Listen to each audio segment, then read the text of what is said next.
बिस्मिल्लाहिर्रहमानिर्रहीम। अस्सलाम वालेकुम। मैं हूँ समरीन अकमल। वेलकम करती हूँ आपका दिल्ली के जायके में।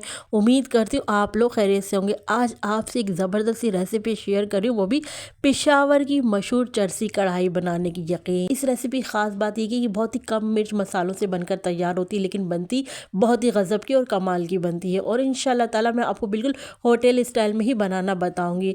जब आप लोग मेरे तरीके से कमाल की चरसी कढ़ाई बना लेंगे ना, यकीन करें आप लोगों को खाकर मज़ा आ जाएगा। तो चले, रेसिपी अच्छी लगे तो प्लीज़ वीडियो को एक प्यारा सा लाइक ज़रूर कर दीजिएगा और साथ के साथ दिल्ली के जायके के पेज को फॉलो करिए। रेसिपी को अपने फ्रेंड फैमिली में लाजमी शेयर भी किया करें। आप सबका बेहद शुक्रिया। तो मज़ेदार सी टेस्टी कढ़ाई बनाने के लिए सबसे पहले पतीली में मैंने ऑयल ले लिया है।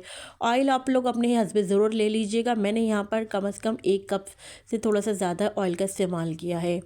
यहाँ पर मैं आपको गोश्त दिखा रही थी, ये बीफ का गोश्त है। आप इस रेसिपी को मटन से भी बना सकते हैं। ये मैं आपको दिखा रही थी कि मैंने हड्डी वाला गोश्त भी लिया है और जो बोनलेस है वो भी बोटियाँ इसमें मैंने शामिल करी है। वेट में आपको बताऊँ तो ये मैंने आधा किलो जो है बीफ का गोश्त ले लिया है। अच्छा जी, सबसे पहले ऑयल में हमने जो है गोश्त शामिल करना है। तो जब हमने गोश्त शामिल कर लिया यहाँ पर, तो गोश्त को सबसे पहले ऑयल में आना है, हमें यहाँ पर फ्राई कर लेना है। इसके क्या होगा कि इससे आपके गोश्त में जो एक स्मेल होती है, जिन लोगों को गोश्त की स्मेल पसंद नहीं है, उसको क्या होता है जब हम ऑयल में फ्राई करेंगे ना, तो उससे उसकी जो स्मेल है वो दूर हो जाएगी। तकरीबन हमने गोश्त को जो है 5 से 7 मिनट तक अच्छे तरीके से फ्राई कर लेना है। तो अभी हमने यहाँ पर कुछ भी ऐड नहीं किया। अगर आप चाहें तो हाँ, नमक शामिल करके, नमक डालकर इसको आप गोश्त में और फिर फ्राई कर सकते हैं। मैंने लेकिन अभी यहाँ पर कुछ भी ऐड नहीं किया, सिर्फ और सिर्फ मैं गोश्त को ऑयल में यहाँ पर अच्छे से फ्राई कर रही हूँ। अच्छा जी, यहाँ पर मैंने काफ़ी टाइम तक 5 से 7 मिनट तक फ्राई किया गोश्त को ऑयल में। अब मैं लहसुन अदरक का पेस्ट शामिल कर रही हूँ। यहाँ पर मैंने तकरीबन कोई 1.5 टेबल स्पून लहसुन अदरक का पेस्ट शामिल किया है। अब मैं लहसुन अदरक के पेस्ट के साथ गोश्त की यहाँ पर अच्छे से भुनाई कर लूँगी। जब यहाँ पर भुनाई कर ली मैंने 5 मिनट तक, फिर मैंने शामिल किया यहाँ पर हरी मिर्चों का पेस्ट। हरी मिर्चों का पेस्ट भी मैंने यहाँ पर 1.5 टेबल स्पून शामिल किया है। हरी मिर्चों के पेस्ट को भी यहाँ पर अच्छे से हमने अपने गोश्त में मिक्स कर लेते हैं।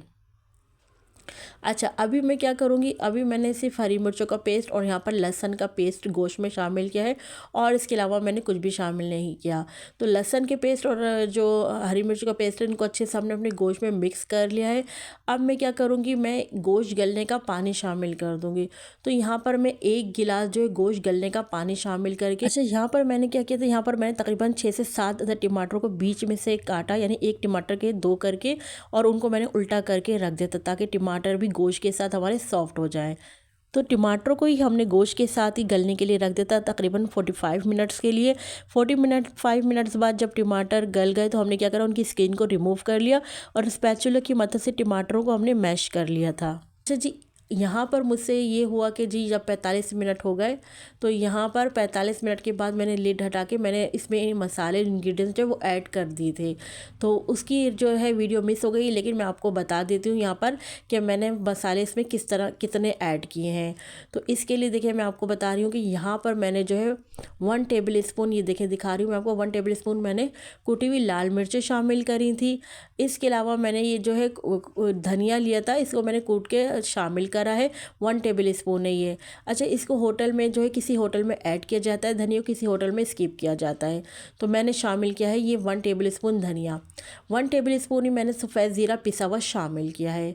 बस देखा आपने, बस यही मसाले इसमें जाएंगे और ये तमाम मसाले डाल कर ना मैंने मिक्स करके कवर लगा के रख दिया था। अच्छा, यहाँ पर अब मैंने कितनी देर पकाऊंगी, यहाँ पर मैंने सिर्फ और सिर्फ 8 मिनट तक पकाया, 6 से 8 मिनट तक, ताकि जो हमने ये मसाले डाले ना, इनका मसाले का कच्चापन दूर हो जाए। अब देखिए यहाँ पर ना मैंने फ्लेम ऑफ करके यहाँ पर आधा टीस्पून कह लें आपके, आधा टेबल स्पून, जितनी आपको मिर्चें खानी हो वो मैंने यहाँ पर ब्लैक पेपर शामिल कर दी हैं। फ्रेश शामिल करना, आपने कुटी हुई काली मिर्चें शामिल कर दी हैं और यहाँ पर मैंने हरी मिर्चें शामिल कर दी, अदरक काट के शामिल कर दी है। लीजिए जनाब, कितनी झटपट हमारी यहाँ पर कढ़ाई, चरसी कढ़ाई बनकर तैयार हो गई है। अब आपने क्या करना है, मैं कवर लगा के रख दूँगी सिर्फ 1 से 2 मिनट के लिए, ताकि जो हमने हरी मिर्च, अदरक और काली मिर्चें शामिल करी है, इसका अरोमा हमारी चरसी कढ़ाई में अच्छे से आ जाए। अच्छा जी, अब मैंने क्या करा, मैं यहाँ पर अपने सालन को जो है डिश आउट कर रही हूँ। आप माशाल्लाह से देखें कितना ज़बरदस्त कलर आया है हमारे यहाँ पर चरसी कढ़ाई का, और क्या लुक आया है। इन करे बहुत ही कमाल की रेसिपी ये बनती है। तो चले चलती हूँ, क्योंकि मैं आप लोगों के लिए इसी तरह मज़े मज़े की यमी यमी रेसिपी लेकर आप लोगों की खिदमत में हाजिर होती हूँ। जब तक के लिए मुझे समरीन अकमल को दिल्ली के जायके से इजाज़त दीजिए। अल्लाह हाफिज़।